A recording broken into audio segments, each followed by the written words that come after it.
സുരേഷ് ഗോപിയെ പറ്റി പറഞ്ഞ് അയാൾ എന്നെ ഭ്രാന്തനാക്കി. അതുകൊണ്ട് പിന്നെ ഞാൻ അയാളുടെ കാര്യം മിണ്ടത്തുമില്ല. ഞാൻ അയാളുടെ കാര്യം മിണ്ടത്തില്ല. അയാൾ എന്നെ ഭ്രാന്തനാക്കി, എന്നെ മനുഷ്യനായിട്ടല്ല അംഗീകരിച്ചില്ല. കാരണം ഏതെങ്കിലും ചാനലിൽ പരസ്യം കിട്ടുകയാണെങ്കിൽ അവിടെ 1,00,000 രൂപ കൊടുക്കും, അയാൾക്ക് കീർത്തിയാവും. എന്നെ കീർത്തിക്കാൻ ആരുമില്ല. അതുകൊണ്ട് ഞാൻ ഒരു ഗോപിയുടെ കാര്യവും ഒരു മമ്മൂട്ടിയുടെ കാര്യവും ഒരു മോഹൻലാൽ കാര്യവും പറയുന്നില്ല. പിന്നെ എന്തെങ്കിലും ഒരു കാര്യം പറയണമല്ലോ എന്ന് വിചാരിച്ച് വന്ന ആളിനെ ബഹുമാനിച്ചും അവരുടെ ആത്മാവിനെ ബഹുമാനിച്ച് ഈ വന്ന ആ ചാനലുകാരെ എന്നോട് പറഞ്ഞ് ഞാൻ മൂലം നക്ഷത്രക്കാരനാണെന്ന് പറഞ്ഞു. അപ്പം ഞാൻ മനസ്സിലാക്കിയ അയാൾ ധനുരാശി ജനിച്ച ആളാണ്. അയാളുടെ ലഗ്നാധിപൻ വ്യാഴമാണ്. ആ മഹാവിഷ്ണു കൂടുതൽ ദോഷം ചെയ്യത്തില്ല, ആത്മീയ ഗ്രഹമാണെന്ന് മനസ്സിലാക്കിക്കൊണ്ട് ചതിയായാലും വഞ്ചനയായാലും ഞാൻ ഈ ഫലം പറയുന്നത്. അപ്പോൾ ആരുടെയെങ്കിലും ഒരു കാര്യം പറയണ്ടേ, അതുകൊണ്ട് ഞാൻ പറയുക. ജ്യോതിഷത്തിൽ വിധിയില്ലാത്ത ഭൗതികമായി ചിന്തിക്കുന്ന കാഠിന്യ ഹൃദയമായ ആൾക്കാർ ചിന്തിക്കാൻ വേണ്ടി പറയുകയാണ്. ഇപ്പോഴത്തെ ഇലക്ഷൻ്റെ കാര്യമൊന്നും ഞാൻ പറയുന്നില്ല. ഒരുത്തൻ്റെയും കണക്കൂട്ടലൊന്നും ഉടൻ ഉദ്ദേശിക്കുന്നത് ഞാൻ ആ പാർട്ടിയൊന്നും അല്ല. ഞാൻ പറയാൻ ഉദ്ദേശിക്കുന്നത് ജ്യോതിഷപരമായിട്ടാണ്. ഒരു ആയില്യം നക്ഷത്രക്കാരൻ്റെ ഫലമാണ് ഞാൻ പറയുന്നത്. ആയില്യം നക്ഷത്രക്കാരൻ അയാൾ കർക്കിടക രാശിയിൽ ജനിച്ച ഒരാളാണ്. അയാൾ ബുധദശാകാലത്ത് ജനിച്ച ഒരാളാണ്. അയാളുടെ ആദ്യകാലത്ത് പാർട്ടി ഓഫീസിൽ കിടന്ന് ഉറങ്ങിയും വണ്ടിക്ക് കൂലിക്ക് പോലും പൈസയില്ലാതെ വളരെ കഷ്ടപ്പെട്ട ഒരാളാണ് ആയില്യം നക്ഷത്രം. ആയില്യം നക്ഷത്രം എന്ന് പറഞ്ഞാൽ ഒരുപാട് ഉന്നതന്മാരുണ്ട്. ഐഷ പോറ്റി ആയില്യം നക്ഷത്രം, പിണറായിയുടെ മകൾ ആയില്യം നക്ഷത്രം, അങ്ങനെ ഒരുപാട് ആയില്യമൊക്കെ ഉണ്ട്. പക്ഷേ ഞാൻ ഇതിനകത്ത് ആരുടെ അനുവാദമില്ലാതെ പറയുന്നത് കൊണ്ട് ഞാൻ ആരെയും എതിർത്തോ ഒന്നും പറയുകയല്ല. ആയില്യം നക്ഷത്രക്കാരൻ്റെ ഒരു സ്ഥാനാർത്ഥിയുടെ ഫലം മാത്രം പറയാം. ദൈവസാക്ഷിയായിട്ടും എനിക്ക് പാർട്ടിയില്ല, ഒരു പാണനുമില്ല. ഞാൻ ഒരു രാഷ്ട്രീയക്കാരെയും ഒരു സിനിമാ നടന്മാരെയും ഞാൻ പറയുന്നില്ല. കാരണം ഇത് കലിയുഗമാണ്. മനുഷ്യൻ പാദം മുതൽ ഉച്ചിയോളം കലി ബാധിച്ച് കാമവും ക്രോധവും മോഹവും അക്രമികളായി ഈ ജന്മസുഖത്തിനും അധികാരമോഹത്തിനും അരച്ചാൻ വയറിനും ഒരു പെണ്ണിൻ്റെ മാംസദാഹത്തിനു വേണ്ടി മനുഷ്യനെ പച്ചപ്പടക്കിന് വെട്ടിക്കൊന്ന് കളയുന്ന കാലവും അധികാരക്കസരയിൽ ഇരിക്കുന്ന ആൾക്കാരുടെ ഉങ്കുപരമായിട്ടാണ് ഇന്ന് കാലം മുന്നോട്ട് പോകുന്നത്. ചീത്ത വിളിക്കുന്ന ആൾക്കാർക്ക് ഇതൊക്കെ ഒരു പരിഹാസമാകും. ഏതാണ്ട് ഏപ്രിൽ 30 വരെ ഈ ലോകത്തിന് നാശമാണ്, കേരളത്തിന് നാശമാണ്. അടിയും വെട്ടും കുത്തും കൊലപാതകവും പിടിച്ചു പറയും, ഒരുപാട് മരണങ്ങളും ഹാർട്ട് അറ്റാക്കും ഉണ്ടാകും. കാരണം കുറേ ഗുണ്ടകൾ അഴിഞ്ഞാടി ഇറങ്ങുന്ന ഒരു കാലവുമാണ്.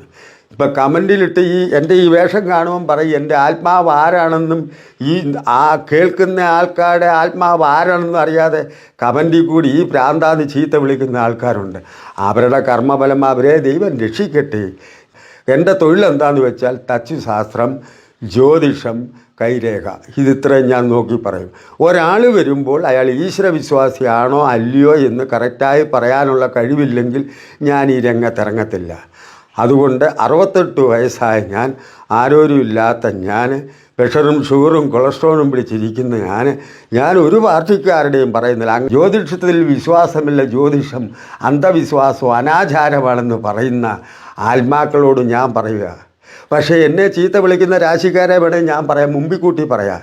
എന്നെ ചീത്ത വിളിക്കുന്ന രാശിക്കാർ മകരൻ രാശിക്കാർ, കുംഭൻ രാശിക്കാർ, ഇടവൻ രാശിക്കാർ, മിഥുനം രാശിക്കാർ, കന്നി രാശിക്കാർ, തുലാൻ രാശിക്കാർ, ഇത്രയും രാശിക്കാരെ അവൻ ഭ്രാന്തനാണ് വട്ടനാണെന്ന് പറയുള്ളൂ.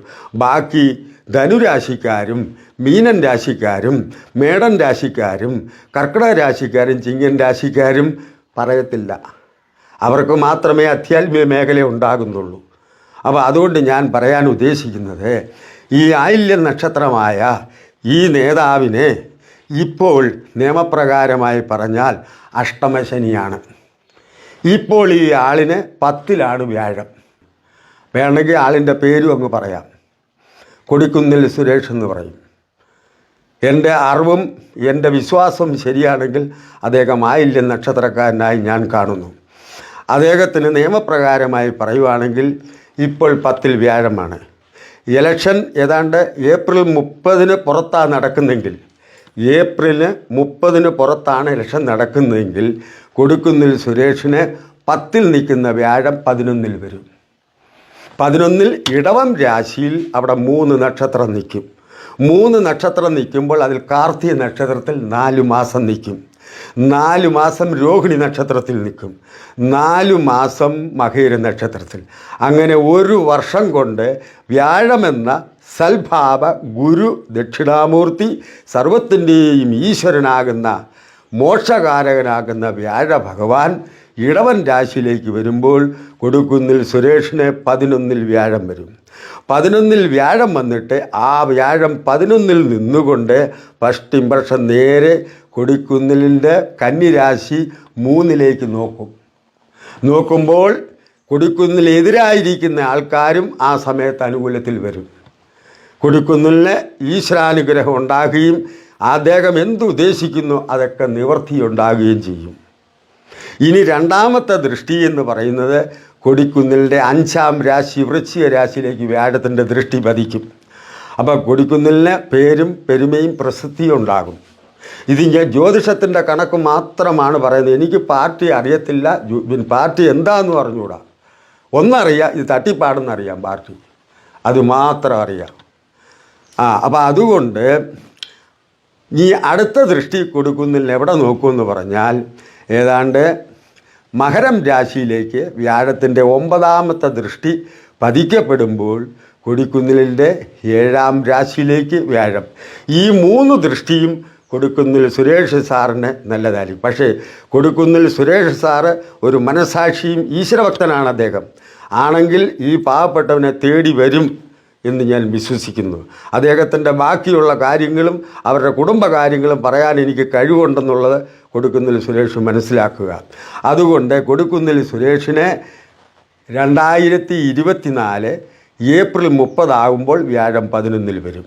അതിനിപ്പുറം ഇലക്ഷൻ നടക്കുമെന്ന് എന്നെ ചീത്ത വിളിക്കരുത്. വരും 11 വ്യാഴം വരും. ഇനി രണ്ടാമത് ഇനി എവിടെല്ലാം കൊടിക്കുന്നിൽ സുരേഷിന് വ്യാഴം വരുമെന്ന് നോക്കാം. 1, 2, 3, 4, 5, 6, 7, 8, 9, 10, 11. 11 വ്യാഴം വരും. ഇനി അടുത്തത് പറയുന്നത് കൊടിക്കുന്നിൽ സുരേഷിൻ്റെ 3ാം ലഗ്നഭാഗം. കൊടിക്കുന്നിൽ ലഗ്നഭാഗമാണ് ഈ 11 വ്യാഴം. പിന്നെ അത് കഴിഞ്ഞ് കൊടിക്കുന്നിൻ്റെ 3ാം ഭാവം കന്നിരാശിയുടെ 9 വ്യാഴം വരും.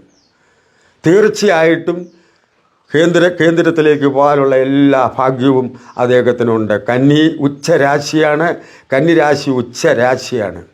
അപ്പോൾ ആ ഉച്ചരാശിയിൽ നിന്നുകൊണ്ട് വ്യാഴം എവിടെ 9ാമത്തെ രാശിയിലേക്ക് നോക്കും. ഇനി അത് കഴിഞ്ഞിട്ട് കൊടിക്കുന്നിൽ സുരേഷിന് 5ാമത്തെ രാശി വൃശ്ചിക രാശി, മനസ്സും മക്കളും മന്ത്രസ്ഥാനം, പൂർവ്വ പുണ്യ സുഹൃതസ്ഥാനം, അവിടെ നിന്നുകൊണ്ട് വ്യാഴം 7ലേക്ക് നോക്കും.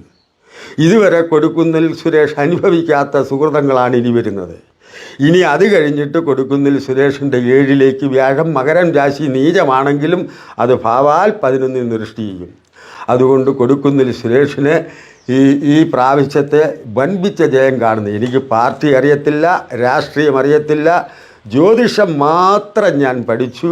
ഈ ആയില്യം നക്ഷത്രത്തിൻ്റെ മഹത്വത്തിൽ മാത്രമാണ് ഞാൻ പറയുന്നത്. ആയില്യം നക്ഷത്രത്തിൻ്റെ മഹത്വമാണ് പറയുന്നത്. എന്നാൽ കൊടിക്കുന്നിൽ സുരേഷ് സൂക്ഷിക്കേണ്ട ഒരു സമയമുണ്ട്, അത് ഞാൻ പറയാം. കൊടിക്കുന്നിൽ സുരേഷ് എപ്പോഴാണ് സൂക്ഷിക്കേണ്ടതെന്ന് പറഞ്ഞാൽ കൊടിക്കുന്നിൽ സുരേഷിൻ്റെ 5ാം ഭാവാധിപനും കർമാധിപനുമായ ചൊവ്വ 8ൽ നിൽക്കുന്നുണ്ട്. കൊടിക്കുന്നിൽ സുരേഷിൻ്റെ 7ാം ഭാവാധി ശനി 8ൽ നിൽക്കുന്നുണ്ട്. ഏപ്രിൽ 30 വരെ കൊടിക്കുന്നിൽ സുരേഷ് സൂക്ഷിക്കണം. കൊടിക്കുന്നിൽ സുരേഷിനെ ചതിയും വഞ്ചനയും ദേഹോദ്രവവും ഏൽക്കാനുള്ള സാധ്യതയുണ്ട്. ഏപ്രിൽ 30 കഴിഞ്ഞാൽ കൊടിക്കുന്നിൽ സുരേഷിന് രാജയോഗമായിരിക്കും. ഒരു വർഷത്തെ ഗ്യാരണ്ടി. കാരണം വ്യാഴം 11 നിൽക്കുന്നുണ്ട്. ലാൻ രാശിയിലുള്ളതാണ് സുരേഷ് ഗോപി, പിന്നെ മമ്മൂട്ടി, വിശാഖ നക്ഷത്രം മമ്മൂട്ടി തിലാക്കൂറാണ്, ചിത്തിര നക്ഷത്രം സുരേഷ് ഗോപി തിലാക്കൂറാണ്, നമ്മുടെ ഏറ്റവും നല്ലവനായ പിന്നെ നയനാർ സാറ് ചോതി നക്ഷത്രമാകുന്നു. ഇവരാരും അമ്പലത്തിൽ പോകുന്നില്ല. അഥവാ അമ്പലത്തിൽ പോകുന്നെങ്കിൽ കാര്യസാധ്യത്തിന് വേണ്ടിയേ പോകും. കാരണം ഇതിനകത്ത് കാണുന്നത്, കാരണം അവരുടെ ലഗ്നാധിപൻ ശുക്രനാണ്. അവർ വായുരാശി ജനിച്ചവരാണ്. ഇല്ല, ജ്യോതിഷമെല്ലാം കണക്കൂട്ടലാണ്. കണക്കാണ് ജ്യോതിഷം. കണക്കിൻ്റെ അടിസ്ഥാനത്തിലാണ് ജ്യോതിഷം പോകുന്നത്. അപ്പോൾ ഓരോ ഗ്രഹത്തിന് സത്വമിത്രങ്ങളുണ്ട്. അത് വെച്ചാൽ ജ്യോതിഷം പറയുന്നത്. കൊടിക്കുന്നിലെ 2ാം ഭാവം വാക്ക്, വിദ്യ, ധന, സംസാര സാഗരമാണ് കൊടിക്കുന്നിൽ സുരേഷിൻ്റെ ചിങ്ങൻ രാശി. അപ്പോൾ അതിൽ കൂടി വ്യാഴം കടന്നു പോകുമ്പോൾ ആ 4 മാസം കൊണ്ട് ചൈതന്യമുണ്ടാകുന്നു എന്ന് ജ്യോതിഷത്തിൻ്റെ കണക്കൂട്ടൽ. ഇനി 2ാമത്തെ രോഹിണി നക്ഷത്രത്തിൽ വരും. രോഹിണി നക്ഷത്രം കൊടിക്കുന്നിലെ ലഗ്നാധിപത്യമാണ്. അതിൽ കൊടിക്കുന്നിൽ കുരേഷിന് 4 മാസം കേസരി യോഗമാണ് വരുന്നത്. ഇനി ആ 8 മാസം ഇടവൻ രാശി നിന്നിട്ട് 12 മാസമാണ് ഒരു വ്യാഴം നിൽക്കുന്നത്. അപ്പം 3ാമത്തെ സ്റ്റെപ്പ് എന്ന് പറഞ്ഞാൽ മകേരം നക്ഷത്രത്തിൽ വരും. മകേരം നക്ഷത്രത്തിൽ വരും കൊടിക്കുന്നിൻ്റെ വൃശ്ചികം 5ാം ഭാവവും കർമാധിപവും. അപ്പോൾ ഈ 3 രാശി കൂടെയും വ്യാഴത്തിൻ്റെ മാരക രാശിയാണ് ഇടവൻ രാശിയെങ്കിൽ തന്നെയും ആ 3 നക്ഷത്രങ്ങൾക്ക് ശുക്രൻ അവിടെ അസുരഗുരുവാകുന്ന ശുക്രൻ അവിടെ അവകാശം കൊടുത്തിട്ടുണ്ട്. പിന്നെ ഞാൻ ഈ ചാനലുകാരായാലും മൂല നക്ഷത്രമാണെന്ന് പറഞ്ഞതിൻ്റെ പേരിൽ മാത്രം ഈ പാവപ്പെട്ടവനെ ഉണങ്ങി ചാവാറായിരിക്കുന്ന എന്നെ ഇത്രയും വലിയ കാറും എടുത്ത് വന്നതിൻ്റെ പേരിൽ ഞാൻ അവരെ ബഹുമാനിച്ചാണ് ഞാൻ ഈ ചാനൽ പറയുന്നത്. അതുകൊണ്ട് ഈ ചാനൽ കേട്ടിട്ട് എൻ്റെ അറിവിനെയും ജ്ഞാനത്തെയും നിങ്ങൾ മനനം ചെയ്യാതെ എൻ്റെ സൗന്ദര്യം കണ്ടിട്ട് എന്നെ ചീത്ത വിളിക്കരുത്, എന്നെ കമൻറ്റിൽ കൂടെ ചീത്ത വിളിക്കരുത്. നിങ്ങൾ ദൈവവിശ്വാസമില്ലാത്ത ഒരാൾ നിങ്ങൾ എൻ്റെ ആശ്രമത്തിലേക്ക് കടന്നു വരിക. ഞാൻ നിങ്ങളോട് പറഞ്ഞു തരാം. നിങ്ങളുടെ കൈരേഖ നോക്കിയിട്ട് ഞാൻ പറഞ്ഞു തരാം. നിങ്ങൾ എത്ര വീട് വെച്ചു? നിങ്ങൾ തറവാട്ടിലാണോ താമസിക്കുന്നത്? നിങ്ങളുടെ ബന്ധുമിത്രാദി ബന്ധമുണ്ടോ? ആയുസ്സും ഹെൽത്ത് പീസും കങ്കണരേഖയെ ബന്ധമില്ലെങ്കിൽ അവൻ്റെ മരണം വഴിയിലാണ്. ഒരു മനുഷ്യൻ്റെ ബുദ്ധിരേഖ നോക്കുമ്പോൾ അവൻ്റെ സമ്പാദ്യവും തൻ്റെ ഇടവും ധൈര്യവും അവൻ്റെ മാതാവ് ആരാണെന്ന് മനസ്സിലാക്കാൻ ആ ബുദ്ധിരേഖയ്ക്ക് കഴിയും. ഒരുത്തൻ്റെ ആത്മരേഖ നോക്കുമ്പോൾ അത് നേരെ ചെറുതേൻ കളറിൽ ഉത്ഭവിച്ച് ജൂപ്പിറ്റർ വ്യാഴത്തിൽ കിടക്കുന്നെങ്കിൽ ഭൂമിയിൽ ഏറ്റവും ഉത്തമനായ ഒരു മനുഷ്യനായിരിക്കും. വ്യാഴത്തിൽ ആത്മരേഖ കടന്നാൽ 101 വയസ്സ് വരെ അയാൾ ജീവിച്ചിരിക്കുകയും അയാൾ സൽക്കർമ്മിയായിരിക്കുകയും മഹാവിഷ്ണുവിൻ്റെ അനുയായിയായിരിക്കുകയും ചെയ്യും. ഒരു മനുഷ്യൻ്റെ ആത്മരേഖ ചൂണ്ടുവിരലിൻ്റെയും മധ്യഭാഗത്തേക്ക് കിടന്നു കഴിഞ്ഞാൽ അവന് 50% മാത്രം വിശ്വാസം, അവൻ പൂർണ്ണ വിശ്വാസിയല്ല. ഒരു മനുഷ്യൻ്റെ ആത്മരേഖ നടുവിരലിൻ്റെ ചുവട്ടിൽ കിടക്കുകയാണെങ്കിൽ അവൻ ക്രൂരനും ദുഷ്ടനുമായിരിക്കും. അവൻ എന്തും ചെയ്യും, പണത്തിന് വേണ്ടി എന്ത് ചെയ്യും, അടിക്കേണ്ടവനെ ആ സെക്കൻഡിൽ അടിക്കും. അവന് യാതൊരു ഇതുമില്ല. വൃശ്ചികസ്യ വിഷസ്യ.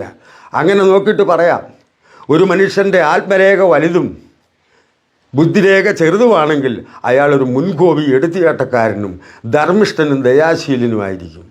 അങ്ങനെ ഒരു മനുഷ്യൻ്റെ ക്ഷയരോഗം, രോഗങ്ങൾ സർവ്വതും കൈരേഖ നോക്കി പറയാം.